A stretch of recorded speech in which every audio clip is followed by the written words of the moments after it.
E eu vou pedir que você abra sua Bíblia. Me desculpa, Jones, acabei não passando para você. Marcos,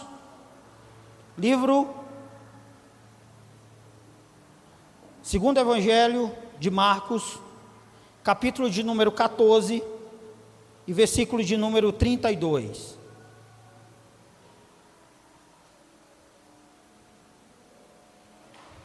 Amém? Todos procurando, pegue sua Bíblia, encontre. Amém?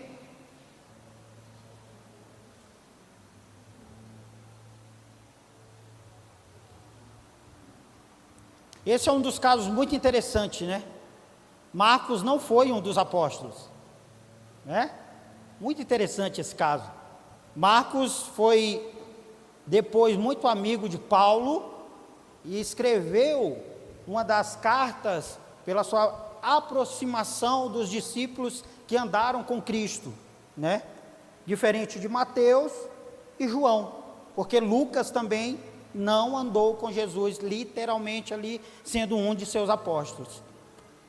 Mas essa é uma das histórias que ela tem em Marcos, tem em Mateus e tem em Lucas. Mas o engraçado é que cada um extraiu um pouco da sua, de algo bem peculiar, algo deles mesmo. E eu queria ler com vocês essa parte que é muito conhecida, que diz assim: Jesus no Getsemane. Amém? Todos acharam? Amém? Então foram a um lugar chamado Getsemane. Ali chegados, disse Jesus aos seus discípulos: assentai-vos aqui enquanto eu vou orar. E levando consigo a Pedro, Tiago e João, começou a sentir-se tomado de pavor e de angústia. E disse-lhes: a minha alma está profundamente triste até a morte, ficai aqui e vigiai. E, adiantando-se um pouco, prostrou-se em terra e orava para que, se possível, lhe fosse poupada aquela hora. E dizia: Abba, Pai, tudo te é possível, passa de mim este cálice. Contudo, não seja o que eu quero, e sim o que tu queres. Voltando, achou-os dormindo e disse a Pedro: Simão, tu dormes? Não pudestes vigiar nem uma hora? Vigiai e orai, para que não entreis em tentação. O espírito, na verdade, está pronto, mas a carne é fraca. Retirando-se de novo, orou, repetindo as mesmas palavras. Voltando, achou-os outra vez dormindo, porque os seus olhos estavam pesados, e não sabiam o que lhe responder. E veio pela terceira vez e lhes disse: ainda dormis e repousais? Basta, chegou a hora, o Filho do Homem está sendo entregue nas mãos dos pecadores. Levantai-vos, vamos, eis que o traidor se aproxima. Amém? Curve sua cabeça, feche seus olhos. Abba, eu peço agora a tua direção, que o teu Espírito Santo possa me guiar, me conduzir, mais uma vez, que a tua palavra possa ser falada, que o próprio Senhor possa falar à tua noiva. Exorta-nos, orienta-nos, consola-nos, seja feito aquilo que o Senhor quer falar, seja feito aquilo que o Senhor quer nos instruir, é o que eu te peço em nome de Jesus, amém e amém. Glória a Deus. Podemos assentar, amém? Eu vou pedir que só fique 2 obreiros lá no fundo, os demais podem se assentar também, para que juntos possamos meditar na palavra do nosso Deus.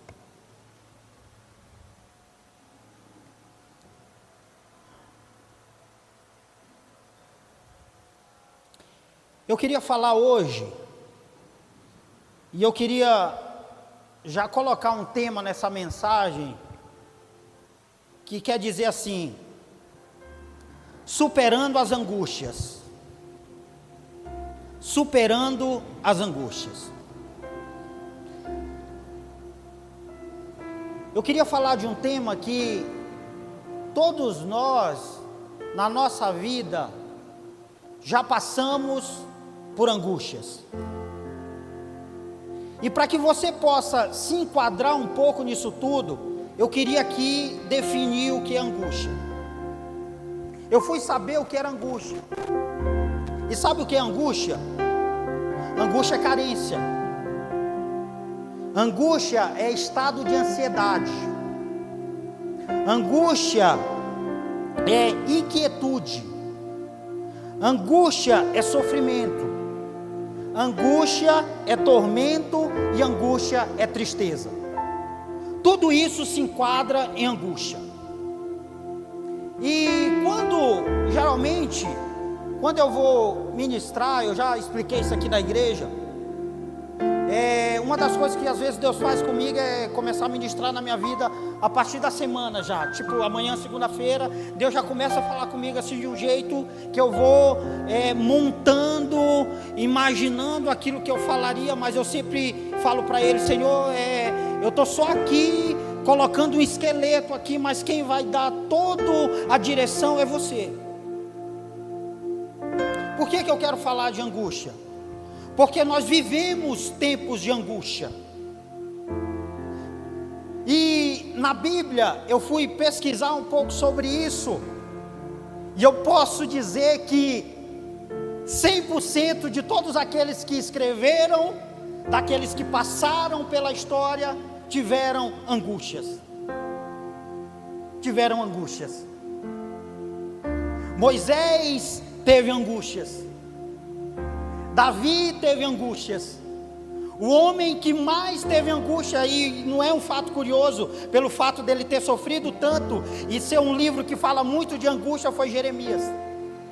Por quê? Porque Jeremias foi chamado para pregar em um tempo difícil, Jeremias foi chamado para falar palavras difíceis, e o povo não entendeu, e ele sofreu, ele foi preso, ele passou várias situações difíceis da sua vida. Davi passou por angústias terríveis. Davi passou por perseguições de inimigos e na sua própria casa teve angústias. Mas eu resolvi, quando eu fui pesquisar, eu fui achar um homem, o homem mais extraordinário na Bíblia, o homem mais fenomenal da Bíblia, o homem porque a Bíblia foi escrita, o homem que estava lá desde o princípio, o homem que mudou a história, o homem que curou, que sarou, que deu vista, que fez coxo andar, que tocou na boca de mudos e eles falaram, que tocou no ouvido de surdos e eles ouviram. Esse homem tão espetacular, que o nome dele é o nome mais lindo que existe, ele passou angústias, e esse homem se chama Jesus. Quando você pega um pouco do que Jesus está passando aqui, quando você vai a fundo daquilo que Jesus está dizendo, Jesus nos ensina aqui algumas coisas. Eu queria dar algumas dicas aqui, como nós podemos lidar com a angústia, porque não adianta a gente fingir que, eu estou indo na igreja, pastor, então quer dizer que eu não vou passar? Vai. Pastor, mas eu oro assim, quer dizer que eu não vou passar? Vai, irmão.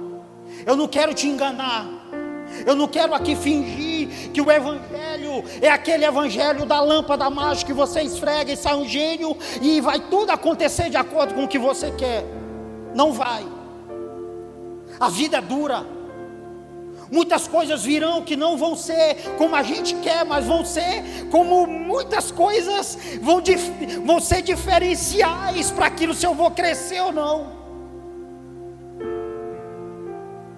Vai vir perseguições, vai vir pessoas invejosas, vai vir pessoas caluniadoras, vai vir muitas coisas que vão nos enfrentar e confrontar quem nós somos.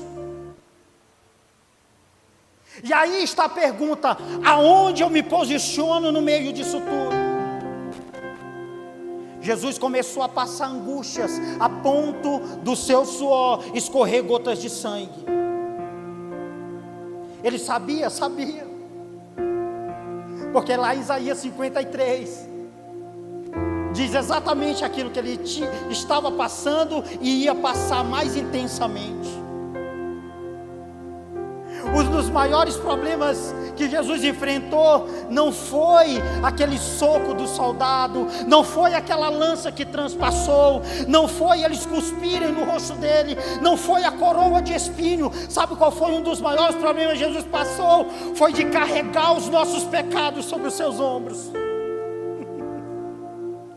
E sabe o que é mais lindo disso tudo? É que ele tinha o poder de dizer: eu não quero, chega, vou largar, está aqui. Mas ele disse: você vai ver que nessa oração ele disse Abba. Abba é para quem tem intimidade, Abba é para quem conhece, Abba é para quem é próximo, Abba é para quem vai além do quarto, é para quem deita na cama, é para quem calça o chinelo, é para quem usa a blusa mais longa que ele tem intimidade. É isso.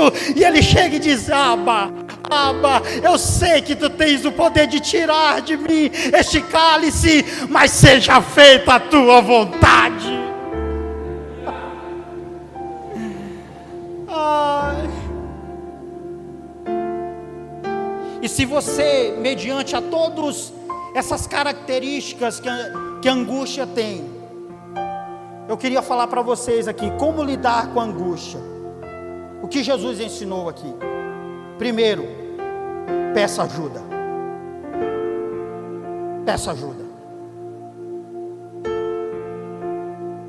Uma das grandes falhas nossas é achar que a gente tem que enfrentar tudo sozinho. Não pode, não deve. Você vai ver que Jesus, ele chama seus discípulos, e uma coisa interessante aqui, ele dividiu o grupo dos discípulos. Ele chama os discípulos, ele chega em determinado lugar, fica uma parte dos discípulos, e outra parte ele chama, que foi Pedro, Tiago e João.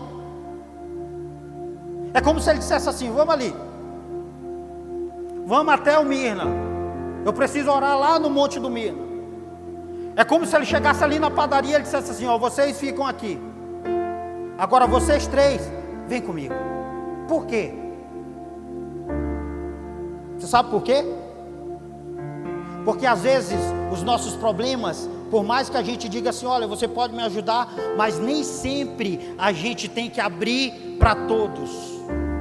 Aprenda isso. Nem sempre o problema ele tem que ser compartilhado com todos. Existem pessoas mais próximas que outras, sim ou não? Todos nós temos pessoas mais próximas que outros. Todos nós temos amigos mais chegados que outros. Todos nós tem alguém que a gente confia, que a gente, sabe, conta os nossos segredos, que a gente pede ajuda assim, de um jeito diferente. Não é algo no macro, que às vezes chega na igreja: irmão, está tudo bem? Não, está tudo bem, eu estou passando por um problema aí, mas você pode orar por mim? Ora por mim.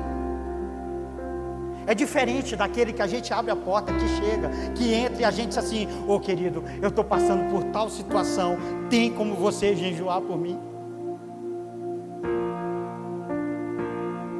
E ele chamou Pedro, Tiago e João. Sabe o que é interessante? Sabe o que é interessante nisso aqui? É que Pedro, ele era a pessoa mais inconstante que a gente pode encontrar na Bíblia. Ele era um cara muito bipolar. Bipolaridade já existia naquele tempo. Era Pedro. Pedro era aquele que falava assim: eu vou contigo, eu morro contigo, eu faço contigo o que for necessário. E ao mesmo tempo, ele, passando algumas horas, ele nega. Pedro era aquele que dizia assim: é você, Senhor, dá uma palavra que eu vou até aí, eu ando sobre as águas. Ele ia, só que ele olhava para o lado e ele afundava. Ele era muito bipolar. Ele era aquele cara que, hoje eu ouvi o Lucinho falar um negócio que é muito verdade, cara. Ele falou assim: tem gente que acorda como o apóstolo Paulo, quando dá meio-dia ela está desviada.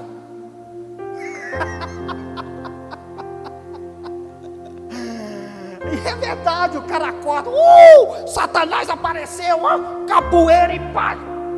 Da meio-dia ele: o que você tem, irmão? Estou desanimado, estou triste, estou decepcionado, estou cheio de problema, estou assim, assado, e acabou. Então ele acorda como ninja e acorda, vai dormir como um mendigo de rua.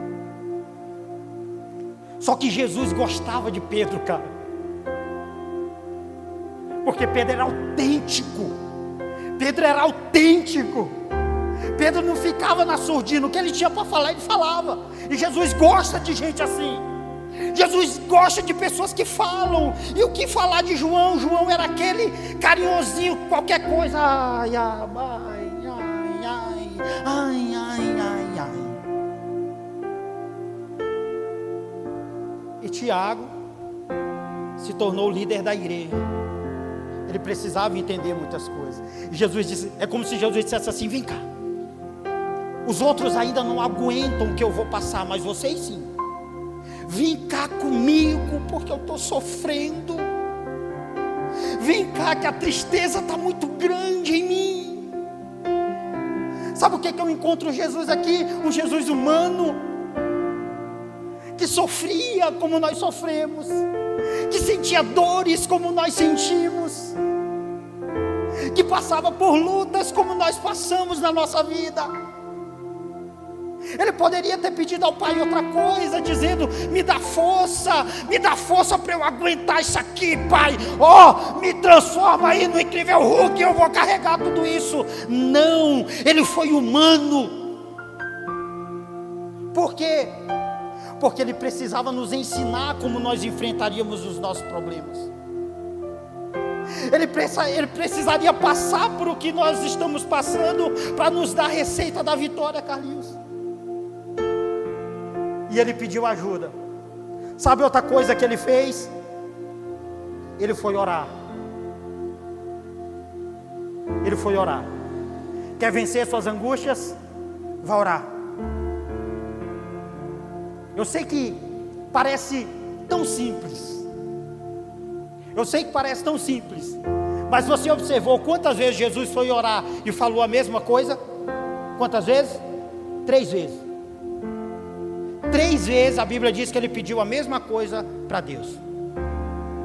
3 vezes ele foi lá e disse: Abba, se possível, passa de mim este cálice, que não seja feita a minha vontade, mas a tua. Um dos grandes problemas da nossa geração é a inconstância. Um dos grandes problemas da nossa geração é não saber esperar o tempo certo. Um dos grandes problemas da nossa geração é achar que Deus é o nosso empregado, é o nosso garçom. Irmão, você pode ir numa churrascaria. Deus não é um garçom que você pede aquilo que você quer e Ele traz. Deus não é isso. Deus, Ele é alguém que vai nos guiar, vai nos direcionar, e a palavra dEle é a palavra que vale. Jesus disse assim: eu quero que passe de mim. É o que eu, Jesus, humano, estou te pedindo. Mas aqui não é a minha vontade que tem para prevalecer, é a tua. Porque se ele passa por cima desse princípio, ele passa por cima de um princípio que ele ensinou para os seus discípulos, que foi a oração do Pai Nosso. Pai nosso que estás no céu, santificado seja o teu nome. Venha a nós o vosso reino, seja feita a tua vontade. Não a minha vontade, não a vontade de Albe, a tua vontade. Você acha que Deus estava sorrindo ver o filho dele sofrer? Você acha que Deus estava lá? Para de ser frouxo, se aguenta isso aí. Se eles são os 3 um só, e a matemática não vai explicar isso nunca na vida. Deus estava sentindo as mesmas dores. Deus estava sofrendo do mesmo jeito. É como se Deus estivesse dizendo para ele: eu estou sentindo, meu filho, o peso de toda a humanidade que você está carregando. Eu estou sentindo os pecados do Ronaldo sobre você. Eu estou sentindo os pecados da Daiane, da Carol, da Joyce sobre você. Mas tem um propósito, espera, aguenta.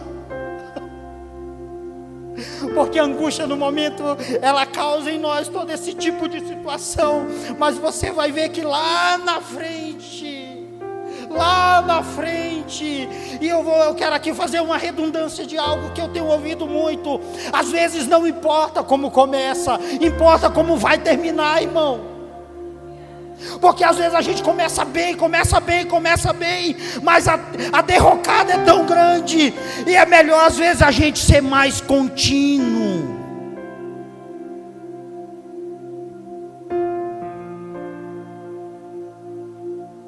Jesus foi orar. Quer vencer a angústia? Vai orar.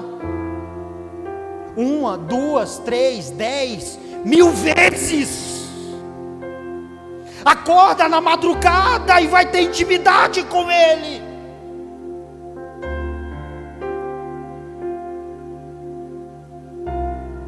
Porque as angústias virão, sofrimentos virão, muitas lutas virão, irmão. É só o princípio das dores.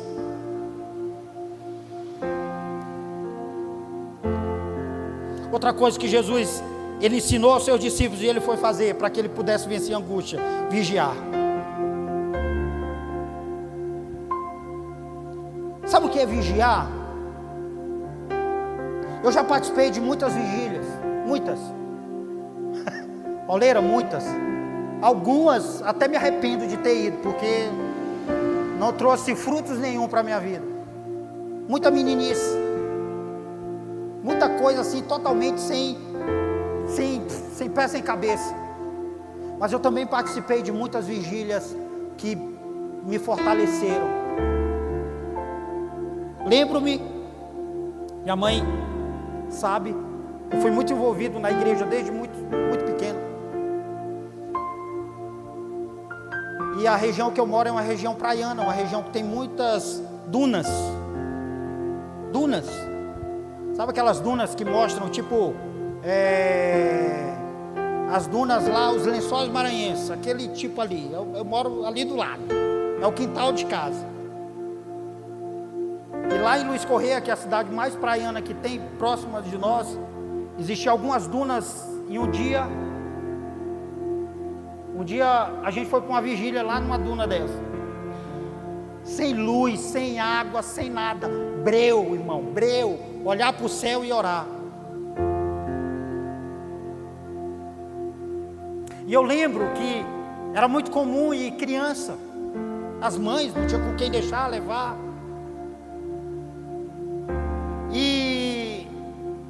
E uma dessas vigílias, as pessoas dormem. Quem está muito cansado dorme. Está lá escurinho, aí chega perto do outro assim, tipo a Fabrícia ali no Dan. Dá 1 da manhã, 2 já está. Só que nessa vigília disseram assim: cuidado, que tem cachorro do mato por aqui. Pergunta se alguém dormiu. Pergunta se alguém dormiu. Disseram assim: olha, tem uns cachorros do mato aí, cuidado. Rapaz, a gente nem orava, era assim, ó. E falaram assim: cuidado que tem cobra também. Eu falei: misericórdia, trouxe a gente, por que não orou na igreja? Pra que a gente vir pra cá? Vai um cachorro desse, morde alguém. Mas sabe o que eu aprendi aqui? Que a gente só fica alerta quando alguém fala assim: o perigo está próximo. Se não for assim, a gente baixa a guarda. Se não for assim, a gente não fica na posição que tem que ficar, vigiando. Se não for assim, a gente vacila. Observe que Jesus disse só assim: olha, eu estou extremamente triste. É como se eles dissessem assim: problema seu, eu vou dormir. Não era eles. Não era eles que estavam sentindo aquele peso. Então para eles foi cômodo dormir, cochilar. E Jesus vem e diz assim: opa, acorda! Vocês não podem vigiar comigo nem uma hora. E às vezes a gente só desperta quando o perigo já está batendo na nossa porta. A gente só quer vigiar, a gente só quer orar, a gente só quer buscar Deus quando a água já passou da cabeça, já não pode. Aí a gente entra no mesmo problema, na inconstância. E angústia, se a gente pegar essas características, ela não vem derrubando a porta da frente, ela vem sorrateiramente. Aí quando a gente menos percebe, a gente está angustiado. E fazer aquilo que Jesus falou se torna difícil. Por quê? Porque a angústia é um passo para algo que está consumindo a geração, chamado depressão. Basta angústia. Basta a angústia entrar na nossa vida. Basta a gente deixar a angústia criar um cantinho dela. Se ela criou um cantinho dela, já era, irmão. A gente não quer pedir ajuda, a gente não quer orar, a gente não vigia. E aí, todas as portas da nossa vida, elas ficam expostas. Os relacionamentos da nossa vida, eles ficam expostos. E sabe o que a angústia faz? Ele adoece emoções. Emoções doentes geram pessoas doentes. Eu já disse isso aqui. O que pode estar emocionalmente doente na vida, pastor? O amor pode estar doente. Eu fui no Dan esses dias. Sabe o que acontece, para você exemplificar aqui melhor? Tem uns pés de goiaba lá, entenda? Cara, a goiaba linda, pronta. Você olha assim, você fala: que goiaba legal, cara. Mas você já percebe que ela tem um negocinho preto. Sabe o que é aquilo ali? É algum parasita que parou nela. E se você abrir aquela goiaba, por dentro, ela está podre. Emoções são isso. Emoções doentes são quando por fora eu posso até estar, mas por dentro eu estou doente. Eu estou machucado. Eu estou passando por dificuldade. E isso tem que ser curado.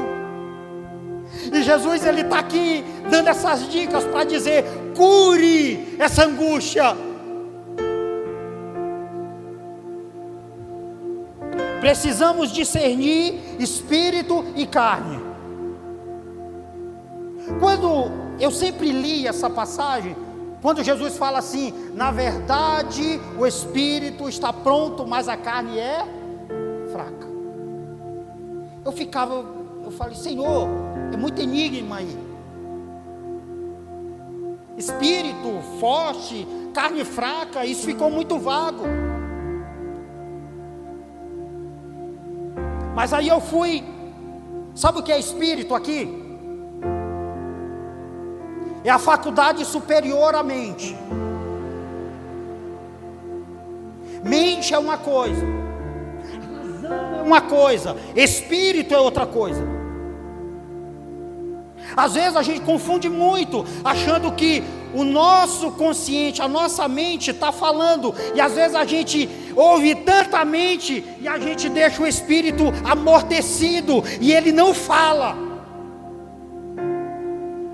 O espírito é a faculdade maior do que a mente que fala dentro de nós.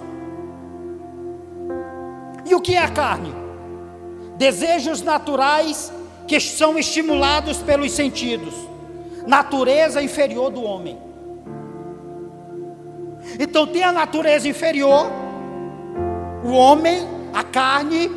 O que a carne grita? O que ela pede? Ela pede os nossos desejos.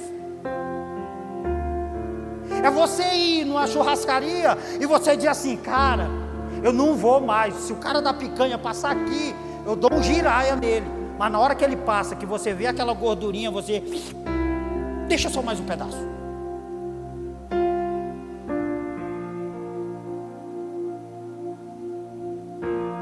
Como diz a Fê, é aquele pedacinho romântico, né? É aquela gordura que vai direto pro seu coração. A nossa carne sempre vai gritar por coisas da carne. E por que Jesus diz? O espírito é forte, mas a carne é fraca. Sabe por quê? Sabe de onde eles estavam vindo? Da ceia. Eles tinham acabado de ceiar. Eles tinham acabado de sentar juntos. Eles tinham acabado de fazer a comunhão, a maior comunhão que eles podiam fazer. Eles estavam ali, um olhando para o outro, e o Senhor entregando pão e sangue, sangue e pão ali, alimento espiritual.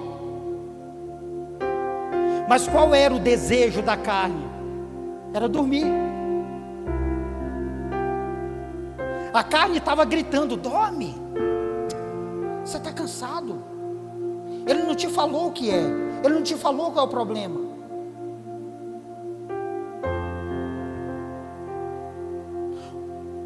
Uma das melhores dicas para a gente crescer na vida é a gente ser constante. Aprenda isso. Só dê um passo para o outro degrau quando você se sentir seguro. Um dos grandes problemas é a gente querer correr degraus, é a gente querer estar lá em cima. Saia desse culto hoje. Você não precisa sair aqui falando línguas estranhas. Você não precisa sair daqui achando que o diabo vai estar ali, você vai dar um murro nele. Você não precisa disso. Você tem que sair daqui dizendo assim: hoje eu aprendi mais uma coisinha. Foi simples, Senhor, mas vai servir para a minha vida lá na frente. A inconstância destrói o homem. A inconstância acaba com qualquer ser humano. E se a gente não saber lidar com isso, a gente vai viver estabanado na vida. Relacionamentos doentes, pessoas doentes, igreja doente. Por quê? Porque a angústia vai criar um casulo em nós, e nós não vamos saber respirar dentro dele.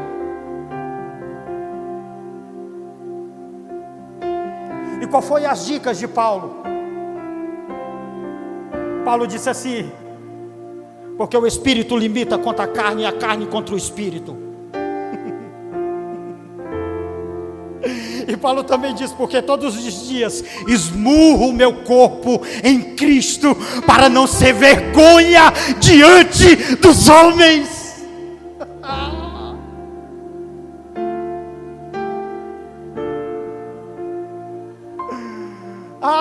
Senhor,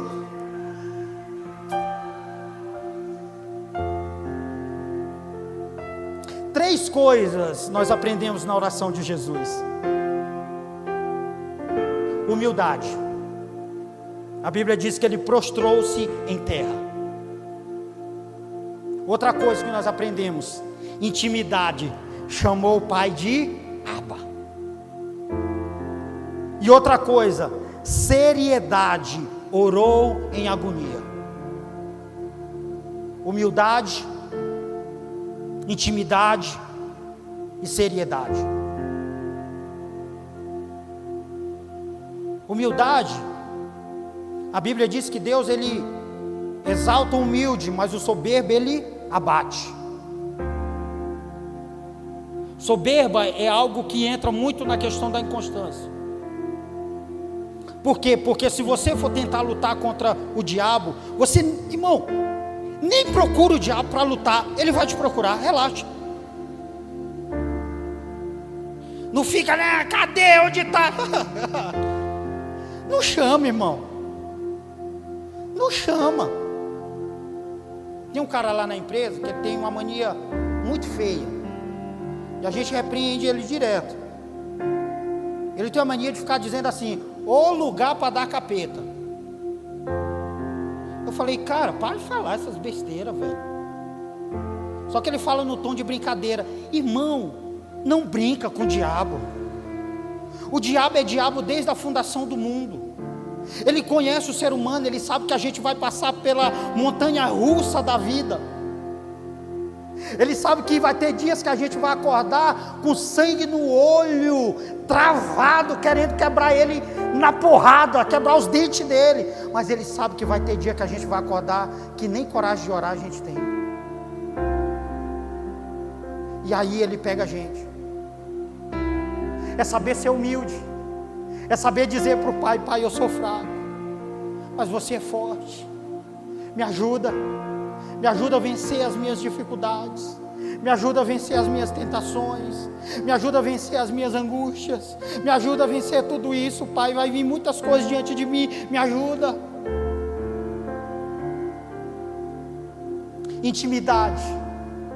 Aqui, irmão, aqui é uma coisa que cada um só no particular consegue. Aqui não adianta a gente daqui a pouco apagar essas luzes, orar, buscar a Deus. É um ato, mas intimidade vai além disso. Intimidade vai quando às vezes você está lá no seu trabalho. Eu já passei por isso. Você está lá digitando aqui qualquer coisa. Você está lá limpando um móvel. Você está lá no ônibus segurando lá. Aí vem a lágrima no seu olho. Você sente quando ele chega. E é como se ele dissesse assim: vai para o banheiro. Tem muita gente aqui, eu quero falar com você. E eu não sei porque foi o capeta lá que só pode ter feito aquele negócio lá no banheiro da empresa. Que o nosso banheiro é compartilhado, Beto. Então você está lá, tem outra pessoa do lado. E você sabe quando ele abre a porta e sente. Teve um dia que eu estava lá e eu querendo chorar alto, querendo gritar, querendo dizer: você está aqui, é bem apertadinho, mas eu te sinto. É como se você estivesse do meu ladinho aqui, eu sei. É como se você fizesse assim e perguntasse: está tudo bem? Aí você fala: tá, cara, entrou um cisco aqui no meu olho, sei lá, o que foi isso? Foi ele, cara. Ele chegou, ele mudou o ambiente. Ele causou um rebuliço. Ele fez alguma coisa. E ele te chamou a sua atenção de um jeito diferente. Intimidade é isso. Vai além disso. Mas é um dos pontos que a gente sente. Seriedade. Aprenda a lidar com seus problemas com seriedade. Não esnobe os seus problemas. Um dos grandes motivos de quedas é esnobar o problema. É não levar a sério aquilo que é sério. Vou citar aqui para encerrar. Alguém que eu já falei aqui 1000 vezes. E no dia que eu estava lá na célula, lá na casa da Pri, eu estava conversando com a Joyce. Eu falei: cara, quando eu chegar no céu, se Sansão estiver lá, eu vou pedir para o Senhor me dar força de 10.000 homens. Se ele tinha de 1.000, me dá de 10, que eu vou dar um pau nele, lá no céu. Pauleira, vai rolar, e Jesus vai chegar e falar: o que está acontecendo? Vocês estão aqui comigo, estão brigando. Eu quero dar um pau em Sansão. Sansão foi aquele cara que Deus disse assim: Sansão, igual você, meu filho, não vai ter. Igual você é uma mistura de Jack Chan com Jet Li, misturado com Anderson Silva, com os irmãos Minotauro. Você vai ser o cara, irmão. Você vai ter uma cabeleira nervosa, muito louca, igual a do Jones. Você vai ter uma cabeleira sinistra. Você vai ser aquele cara, se você pegar, você vai sacudir tudo. Mas sabe o que Sansão fez? Ele brincou com aquilo que era sério. E não se brinca com aquilo que é sério. Eu pregava outro dia aqui dizendo: de Deus não se zomba, porque aquilo que o homem semeia, isso ele vai colher. E Sansão brincou com aquilo que Deus deu para ele. Não brinque com aquilo que Deus te deu, irmão. Não brinque com o dom que Deus colocou em você. Se é tocar, toque com seriedade. Se é pregar, pregue com seriedade. Se é dançar, dance com seriedade. Se é ir para as nações, vá com seriedade.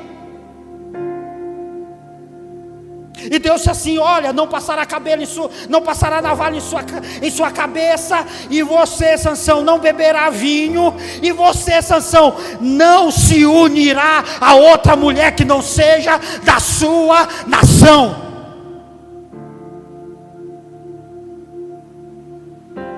Você é nazireu, você não toca em nada morto. O que Sansão fez? Fez tudo ao contrário.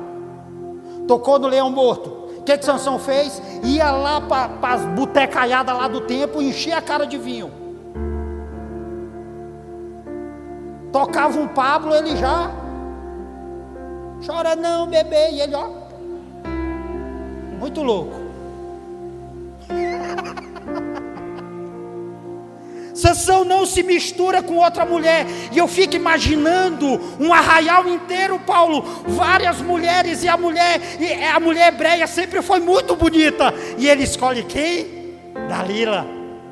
E não tinha nada a ver. Tipo, é igual o pai ou a mãe quando diz assim: você vai namorar com ele? Nada a ver, não vai dar certo. Ai, mas ele é lindo. Ai, mas ele, ai, vai ter muitos ai mesmo. E Sansão brincou com aquilo que era sério. E sabe o que foi que aconteceu com ele? Sofreu, virou escravo, furaram seus 2 olhos. E a última oração dele foi ele pedindo perdão, dizendo: eu me arrependo de tudo que eu fiz. Ninguém precisa furar seus olhos hoje. Você está aqui para enfrentar suas angústias, seus desafios, levar os seus problemas a sério. Mas o mais importante de tudo, eu quero agora te falar, para terminar, de um homem chamado Davi, que teve milhares de angústias na sua vida. Mas eu quero lembrar de um salmo que ele diz: na minha angústia, eu clamei por socorro, e eu gritei o seu nome. Sabe o que a Bíblia diz? E ele ouviu o meu clamor. Talvez você está a passos de uma angústia. Talvez você está passando por algum tipo de depressão. Talvez você está passando por ansiedades. Talvez você está tudo misturado na sua vida. Mas hoje eu estou aqui para dizer que existe um médico aqui, capaz de te curar. Há um médico em Gileade, e o bálsamo dele está passando, e ele está curando, e ele está derramando a sua Shekinah na nossa vida.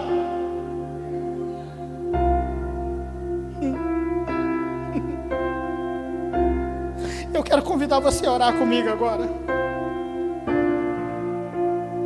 Eu quero convidar você a se prostrar. A Bíblia diz que Jesus se prostrou.